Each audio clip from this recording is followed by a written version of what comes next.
decisions can sometimes not be as timely as needed for the needs of agriculture or fisheries, or you name the beneficial use. So it was my understanding, it continues to be, that we work to create this hierarchy of collaboration. And so my question revolves around, how many voluntary agreements were struck with how many entities in these 3 watersheds, and is Stanford Vina, one of how many that didn't create a voluntary agreement? We're going to get you the exact number, but I wanted to point out one specific example of the collaboration that you were discussing. Oh, good. That's a great idea. Specifically, I wanted to talk about the pulse flow that occurred. It's my understanding that a lot of effort and discussions went into the timing of the pulse flow in terms of how it occurred. So the CDFW, State Water Board staff, NIMS staff, and the diverters within the various watersheds that were part of these voluntary agreements spent a lot of time talking about how to conduct that pulse flow. They set it up so it started at 5 p.m. and then ended at noon, so that it only went one full day. Started at 5 p.m. with the understanding that folks could fill up their ponds ahead of time so they would have water necessary for stock, and that it would end by noon on, after one full day, such that there would be water available as well. So there was a lot of thought and effort that went into collaborating and working with the parties in a manner that it, recognize that it was going to take a hit of water, but how could we do it in the most constructive and beneficial way? I would think it'd be unfair to Stanford Vina if we didn't fill out the record. Stanford Vina fully complied with the order in regard to the bypass, fully complied with the pulse flows. There were 2 pulse flows. And so the magic of the cooperative agreement is we did not waive our legal rights. Right. I believe there are 4 other entities that signed them and 1 that did. 4 eligible, 1 did not. We did not. Right. And that was within the Deer Creek drainage. No, all 3 drainages. Okay, so 1 out of 5 is what Mr. Manassian said. So Tom Howard drafted a series of memoranda analyzing the extent of coverage of voluntary agreements on the 3 creeks for the purposes of determining whether to issue curtailment orders. On Antelope Creek, voluntary agreements were entered into with 2 entities representing approximately 95% of the water. On Mill Creek, agreements were entered into with 4 entities, and that is approximately 87% of the water available. And on Deer Creek, they were able to enter into an agreement with the Deer Creek Irrigation District, which, as you will recall, had also put forth the idea of creating narrower channels for bypass, and then determined that that they would enter into a voluntary agreement that did not use that methodology. And they control 33% of the flow. However, Stanford Vina controls 66% of the flow. And Mariana, you missed one, Mr. Leniger on Deer Creek also. Oh, I'm sorry. Mr. Leniger is 1% of the flow on Deer Creek. So And I would also just like to note, for the record, that there is an outstanding draft cease and desist order on regarding Stanford Vina's compliance, and that's not before us right now, but there is an allegation of lack of compliance that I wanted to at least point that out there. That's not, that's not before you all right now, but Mr. Manassian said the opposite. So I just heard 2 + 4 + 2, which is 8 entities, and then 1 not. And I also heard from Department of Fish and Wildlife that the flow dipped to 17 CFS in May. And was that that was pretty much concurrent with our proceedings. So it was 21st and then the 23rd or something like that. So it was pretty close. Okay. Okay. Those are just some things I was interested in. It's interesting. Question? Okay. So, thank you for the surgical fix. I took a look at the case, and it does quote the case, but then there's some language that goes on further, putting it into context. And so I'm just a little uncomfortable I'm comfortable with what you have, but I'd like to go further. And so I discussed this with Mr. Sawyer and Mr. Loeffler, and Mr. Loeffler has some language that he put together that would raise my comfort level. So I'd like to go ahead and read this. So this is on page 18, last 3 lines. Let's see here. Okay, instead of the current sentence, however, water rights in California are not like real property rights, etc. Instead it would say, however, water rights are not like land ownership, comma, however, water rights by their nature, comma, including being subject to hydrology, senior demands, and constitutional principles, are limited and uncertain. So if we put that in there, it would make me feel more comfortable. I just don't think that this is the place to open up a big debate about water rights.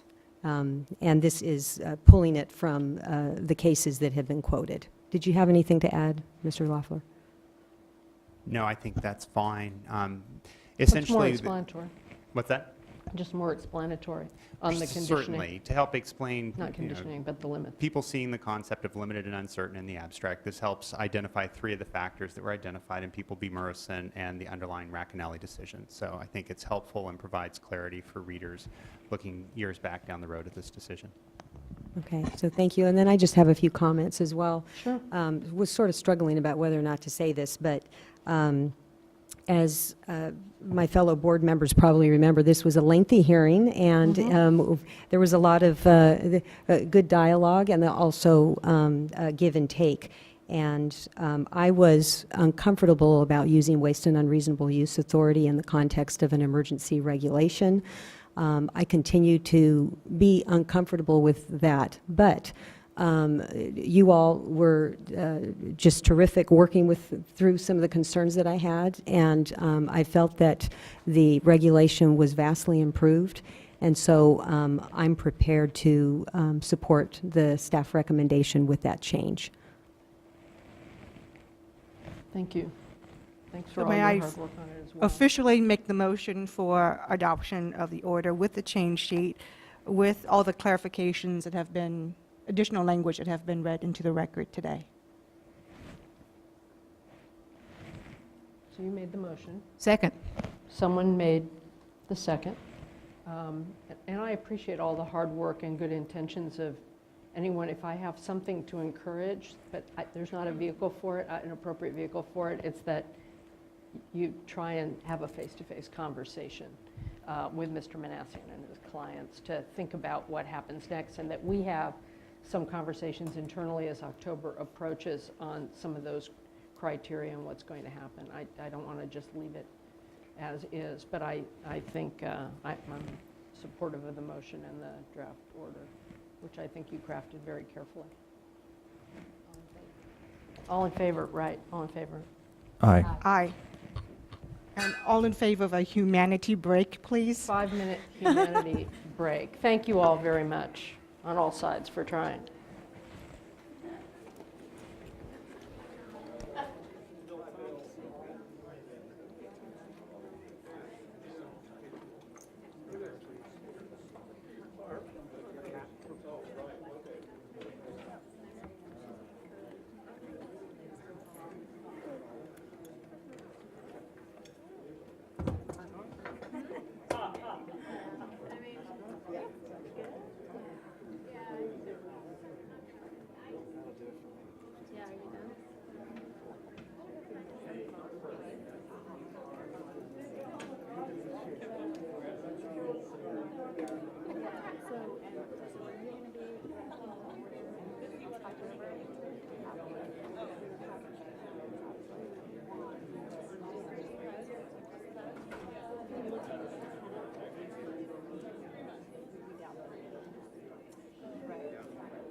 It's a critical month because rain is happening. Well, not here.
Yeah, so we've been talking today about it, so we have a plan.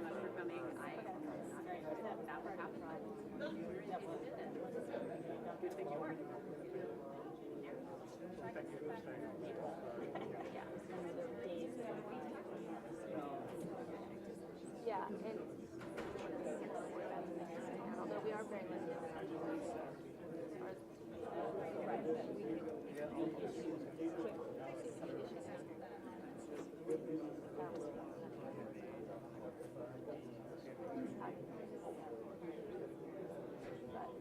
whether we can get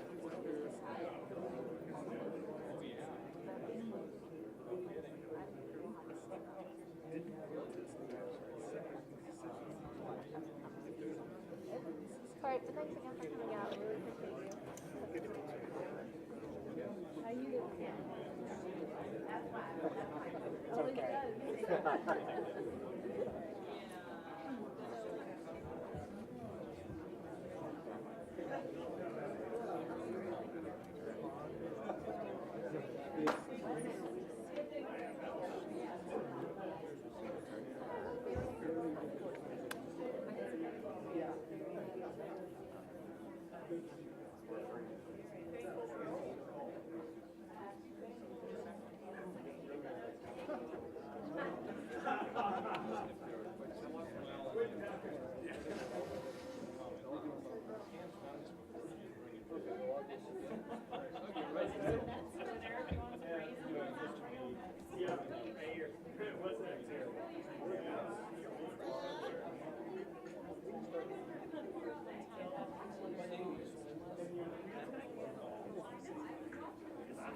Charles, I really enjoyed your report. I want you to know I read it. And your conclusions, I agree totally with. So be blunt. Okay? You know, I had not received any feedback at all until I got involved here. Yeah. Nothing at all. Yeah, I think there's such a flurry of things going on. But, you know, I think the idea of doing this on a grower-by-grower basis is just bullshit. You know, you guys are right. The model, education, certification, you're trying to reach the model. No, it's the effective way. Bill and I are talking, you know, we think this is going to cost people $50, $100 an acre a year. It's, you know, it's just nonsensical. Do it per property.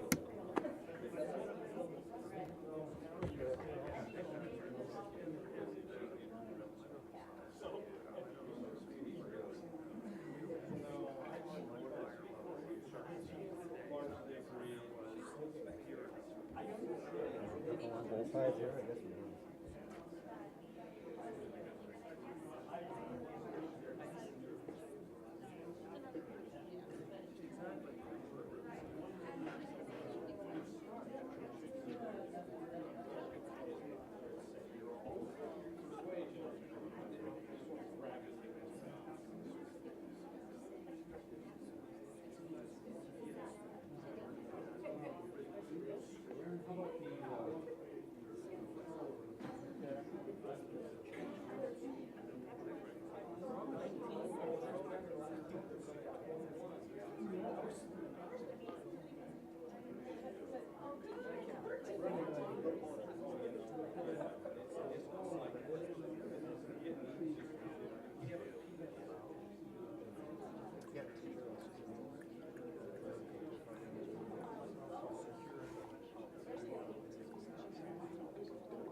On? No.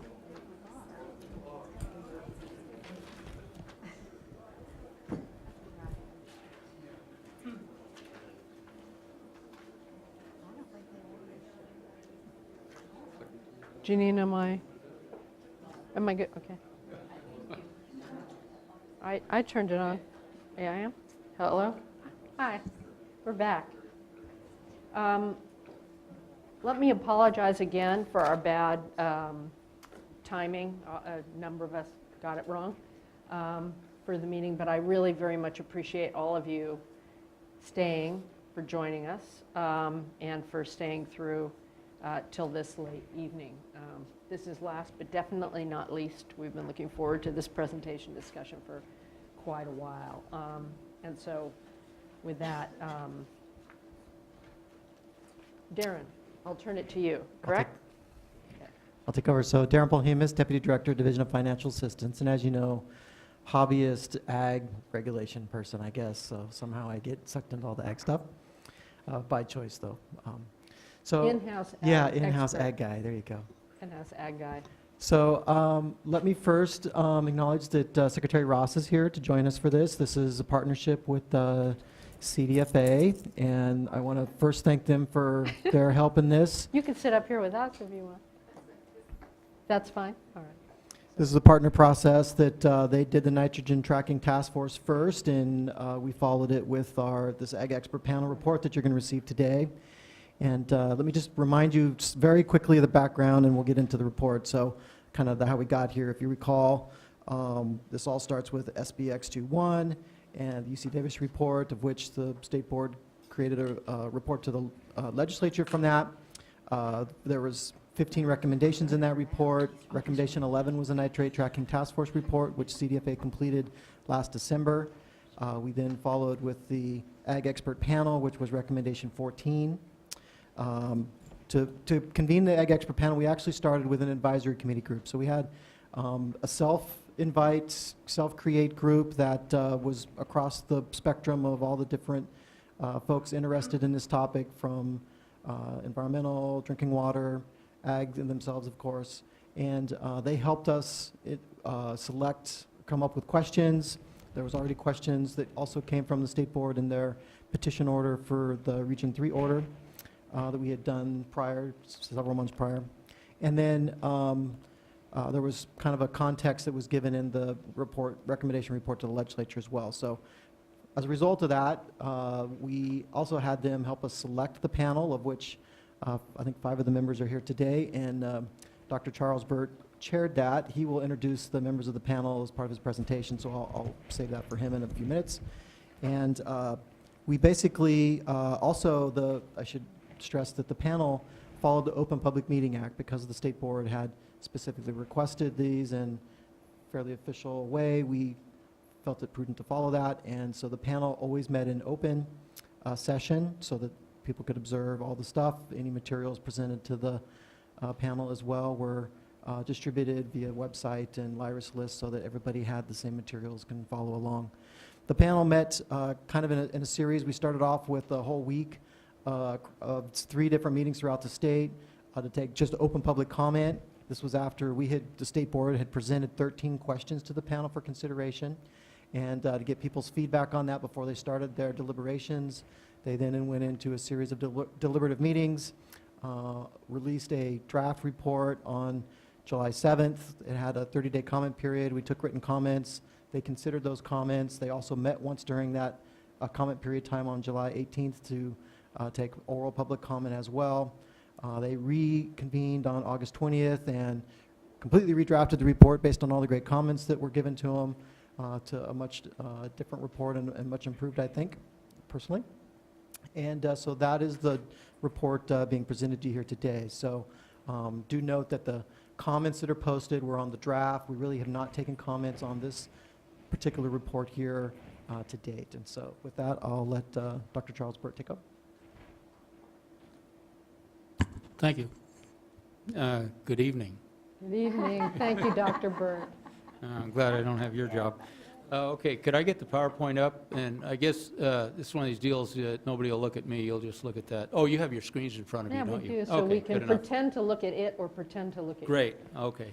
Well, these are the conclusions, the Ag Expert Panel, and I chose orange here. So I'm Charles Burt. I'm at Cal Poly. I'm a retired professor of irrigation, and I'm the head of the Irrigation Training and Research Center. And then we have, let's see, 4 other panel members here. And can you just introduce yourself, Robert? Great. I'm Robert Hutmacher. I'm a University of California Cooperative Extension Specialist located in Fresno County. I work in agronomic crops, and I'm also the director of the UC Westside Research and Extension Center. I'm Mark McKean. I'm a diversified grower from Fresno County. I'm Dan Monk, UC Cooperative Extension, Fresno County, irrigation, soils, and cotton farm advisor.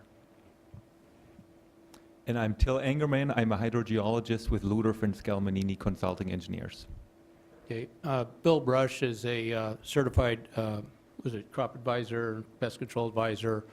Dr. Lowell Zielinski is a consultant. He used to work in cotton a lot, but now he works with the grapevines and produce crops on the Central Coast. And then James Dubois is he with Ryder Brothers? I believe that's it, huh? Anyway, strawberries, that sort of thing, raspberries. Okay, moving ahead here. Thank you. Let's see if I can get this to work. We had number of charges, just to review, assess the existing nitrate control programs, develop recommendations that are protective of groundwater quality, and then we're supposed to give a little thorough analysis of the state water board water quality order, indicators of risk, that sort of thing. We had 13 questions that were posed to us. And I'm not going to go through these. Here's what we found. A lot of these were interconnected. So we really couldn't, I tried at first. You know, I was the guy who tried to organize the writing. And by the way, I ought to mention that none of us, well, I hadn't worked with any of the other members of the panel, but we got along amazingly well. I mean, it was, actually, this was, yeah, we didn't have strong arguments. We certainly had a lot of discussion, but it was an interesting thing. Anyway, it was almost impossible to divvy up the report by question. And so what you see in the report is you'll see references to questions that were asked, but they're scattered throughout the report. So I won't go through all these yet. We'll get right down to the kind of the bottom line. The major focus of the effort was nitrogen in groundwater, specifically nitrates. And I want to go through the basics, because the basics are what drive our recommendations. First of all, they exist in all California groundwater. There's been pretty good documentation of where they exist and what the quantities are. Farming definitely contributes, and it doesn't make any difference if it's organic farming or regular farming.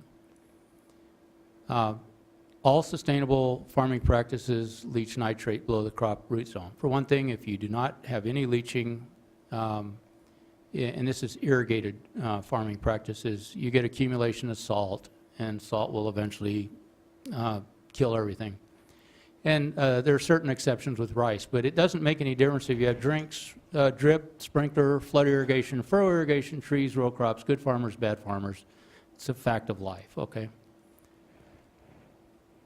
And the general feeling is that you can make this very complex and spend a lot of money and accomplish very little, or you stick to the basics. So I'll repeat some of the basics here. And in other words, that goes beyond a desire to write tickets. And instead you want to move towards improvements. I think that's really what we wanted to do. We wanted to give you recommendations which we thought would have a positive impact. Back to the basics here, and I don't want to bore you with this, but nitrogen is one of the major nutrients, NPK, you know, nitrogen, phosphorus, and potassium. And plants need it, so we're stuck. Water is applied to fields either with irrigation or rainfall, and we're stuck with that. Plants need water. Some water always moves below the root zone. Nitrate is what we call an anion, it's a negative charge, and it moves with the water. So sooner or later, it ends up in the groundwater. I mean, that's the bottom line. It's a question of how much, you know.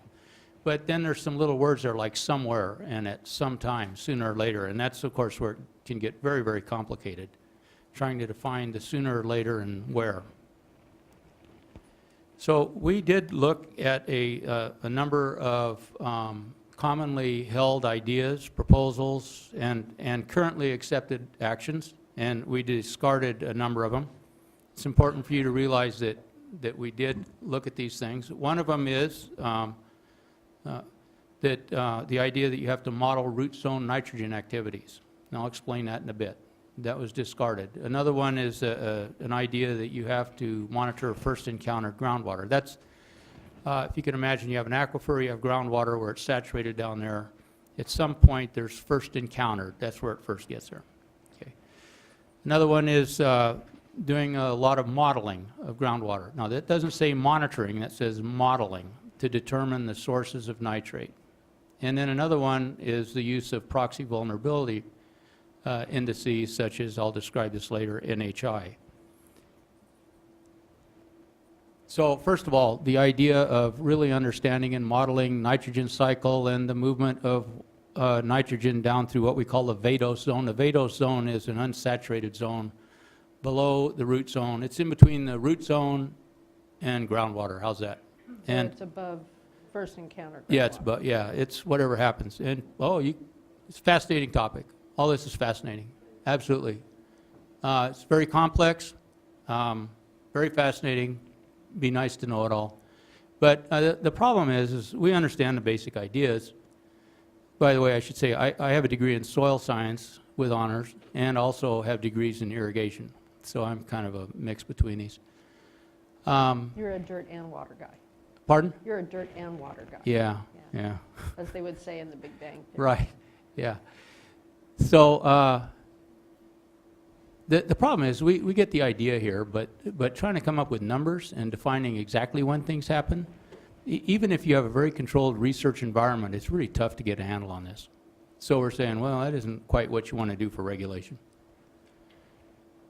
The other is that there's a question of how many details you really want to require. In other words, how much measurement and reporting do you need regarding the process? And isn't what you really worry about is the end result rather than all the details? And the other rule that we have here, number 3, is whenever you see so many arrows, you really want to simplify it. You don't want to deal with quite this many arrows. Another key question. Okay, it's obvious, the nitrates in the groundwater. If only we would model it, maybe we could understand where it's moving from and to and everything else. So should the regulatory process focus on this? Now, basically, you give that question to a groundwater modeler, and the answer will be, you bet. You bet. Okay. And you can model it. But modeling, numerical methods, procedures require good definition of the boundary conditions. In other words, you know, what's coming in and what's going out. And then you have to really know the details of what's inside, like soil characteristics. You have to know deep percolation amounts, leach nitrate amounts. In other words, yeah, if you had all the information, you could model it. But we don't have it. Even if you could, the question is why? Why? Even if you could model it, the question is, so what? We don't need a groundwater model to tell us where the high nitrate levels is. That's a monitoring activity. We already know there are areas of high nitrates and low nitrates. And we know that a lot of it's coming from irrigated ag, from fertilizer. We don't need a model to tell us that. And the problem is that these models are incapable of tying individual fields to groundwater nitrate problems. In other words, so you do it, it doesn't really identify the exact source. And there are tremendous lag times, and there are all sorts of deals. By the way, we can answer all kinds of questions if you want. No, that's fine. I'm always thinking about the people listening or watching who aren't in the room. And the reason is because, going back to your arrows, that based on different substrata or the rate, et cetera, it can be going in all kinds of different directions before it gets to groundwater? Oh, we haven't even gotten below the root zone with this picture. That's the root zone. Right. And then it gets just as wild below the root zone. Right, And so it's going in all sorts of it's going all sorts of directions. Just like There's sealing windows in a building in one place don't guarantee that the leaks won't get into a house on the other end, or a That's window right. on the other end of the building, because it goes through the strata of the walls and you can't It's a fascinating map it. fascinating thing. If you ever notice groundwater modelers, what they do all this work and then they say we need a little more research to nail it. Anyway, that's a personal deal. Anyway, okay, so why do it? Now, here's an example. Here's an example. This was one of the pieces of testimony that we received, and what you have down in the North Kern area. North Kern Water Storage District there. You have crop maps from 2 different time periods. One is 1990 and one is 2012. And here's the underlying point. The underlying point is that in some of those cases, the impact of practices in 1990 have not yet reached the groundwater. And there are remarkable changes since then. And then in our report, you'll see that there are not only remarkable changes in the type of crop, but in the yields of crops, the practices, and so on. So you're, with groundwater even monitoring, you're several steps behind.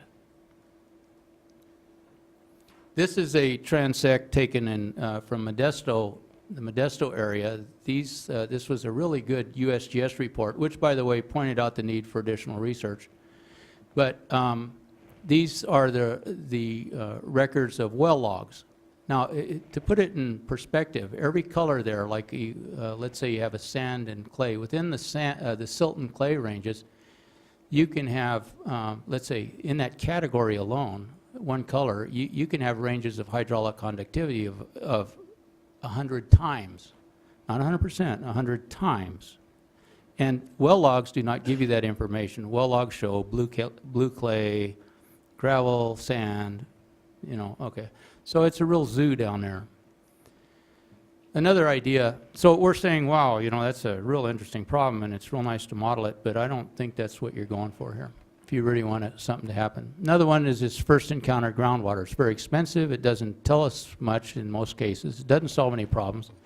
And the other thing that seems very confusing to many people is that, believe it or not, if you do a better job of irrigation and nutrient management, what does go below the root zone is more concentrated 'Cause you have to than flush if it you were through. over irrigating. And that's the nature of it.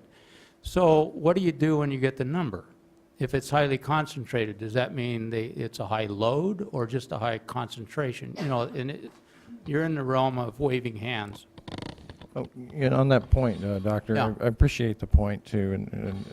There are some cases, though, as I'm sure you became aware of through this process, where maybe there was a little more of a cause and effect possibility. But you're really saying that's really the exception and not the rule out there.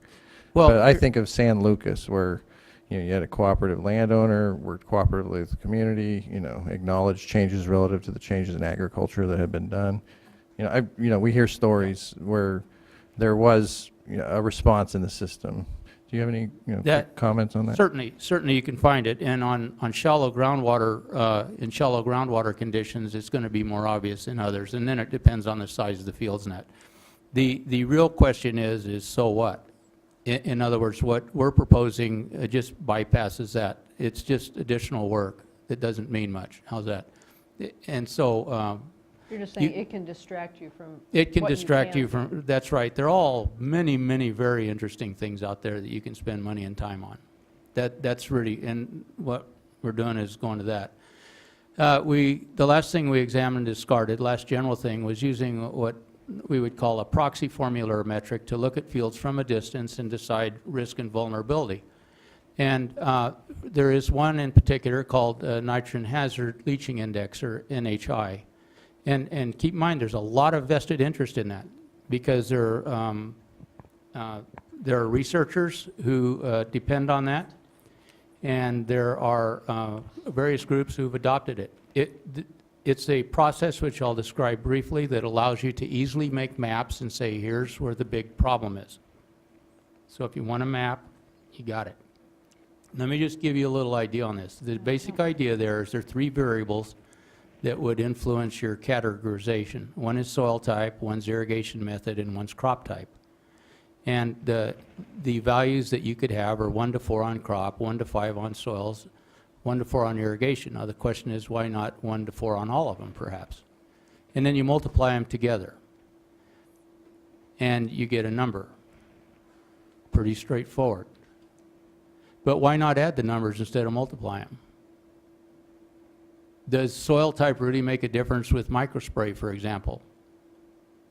I mean, so what if it's a sand or a clay? And isn't it really a fact, this is well documented, that in many areas where there are furrows and border strips, there's actually under irrigation.